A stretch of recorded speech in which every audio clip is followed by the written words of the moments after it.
अखिल भारत हिंदू महासभा महाराष्ट्र राज्य महिला प्रदेश अध्यक्षपदी सौ आरती मनीष राजपूत यांची नियुक्ती।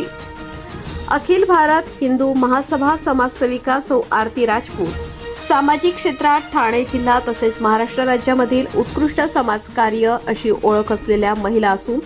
त्यांना महाराष्ट्र राज्य महिला प्रदेश अध्यक्षपद देण्यात आले। यावेळी आंतरराष्ट्रीय संरक्षक श्री 1008 जगद्गुरू स्वामी माधवानंद सरस्वतीजी महाराज,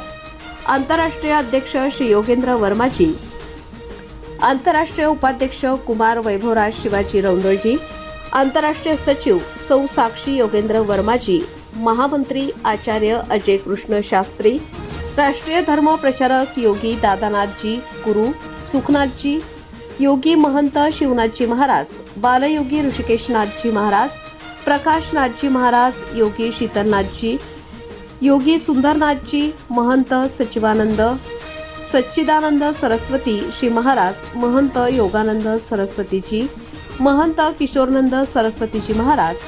राष्ट्रीय उपाध्यक्ष डॉक्टर त्यागी तसेच महाराष्ट्र राज्य प्रभारी सौ राणीताई पवार, महाराष्ट्र राज्याध्यक्ष भावेश पाटील, कर्नाटक राज्य प्रदेश प्रभारी अशोक कुमार नानू राठोडजी, महाराष्ट्र राज्य मीडिया विभाग उपाध्यक्ष विष्णुभाऊ बिचुकले, श्री लक्ष्मीकांत भाऊ शिंदे तसेच पालघर जिल्हा अध्यक्ष सोप्रिया शंकरराव, जिल्हाध्यक्ष पुणे श्री सागर निंबाळकरजी, नाशिक शहर अध्यक्ष ॲडव्होकेट अंकित वाघ, नाशिक जिल्हा उपाध्यक्ष ॲडव्होकेट पूनम गांगुर्डे, उपाध्यक्ष पुनीत गोयल, विधी विभाग उत्तर प्रदेश अध्यक्ष रवी ब्रिजभूषणजी, बाकी सर्व पदाधिकारी उपस्थित होते।